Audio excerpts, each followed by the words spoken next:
दोस्तों, उत्तर प्रदेश के गाजीपुर में एक महिला ने अपने दामाद और बेटी के ससुरालियों पर गंभीर आरोप लगाए हैं।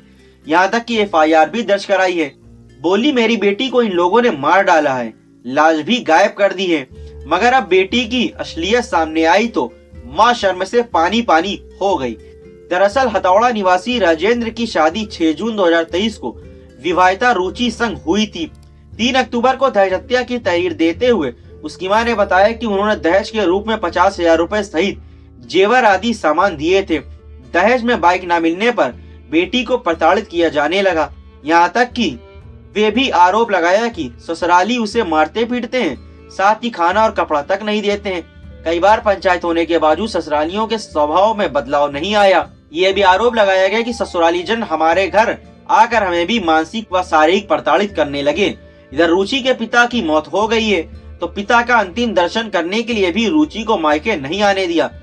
तहरीर में रुचि की मां ने लिखित आदेश या आरोप लगाया था कि जब उन्होंने रुचि को मिलने के बाद कही तो उनके ससुरालियों ने गाली देना या गाली गलौज करने को शुरू कर दिया और कहा कि हमने उससे ठिकाने लगा दिया है, जो करना है कर लो।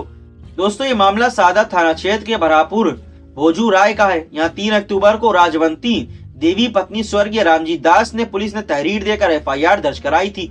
आरोप लगाया कि उसकी बेटी रुचि को उसके ससुरालियों ने दहेज के लिए प्रताड़ित किया, फिर हत्या कर उसकी लाश को गायब कर दिया। इसके बाद पुलिस ने जांच शुरू कर दी। इस बीच गहनता से तफ्तीश करने पर उन्हें मामला संदिग्ध लगा।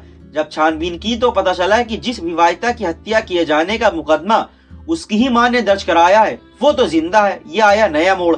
यही नहीं, वो मध्य प्रदेश के ग्वालियर में किसी और से शादी कर वहां रह रही है। इस बीच सूचना के आधार पर शुक्रवार की सुबह 7 बजे बरेता पुल के सीओ रामकृष्ण तिवारी ने विवाहिता को बरामद कर लिया और उससे पूछताछ की।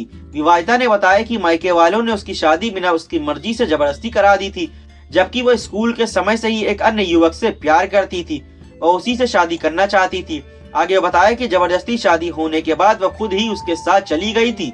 दरकथित मृतक की जिंदा होने की सूचना मिलते ही दहेज के लिए हत्या किए जाने के आरोप में माथे पर बदनुमा दाग झेल रहे खानपुर के हथौड़ा निवासी उसके पति राजेंद्र, सास कमला देवी, ससुर फूलचंद, देवर मुन्ना, ननद रेनू व आकाश की जान में जान आई।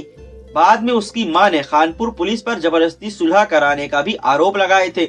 इस बाबत सीओ रामकृष्ण तिवारी ने कहा कि विवाहिता सकुशल बरामद हो गई है और उसे मेडिकल के लिए भेजा जा चुका है। वहीं इस फर्जी मुकदमे को दर्ज कराकर ससुरालियों को फंसाने के सवाल पर सीओ ने कहा कि इस मामले में जांच कराकर आवश्यक कार्रवाई की जाएगी।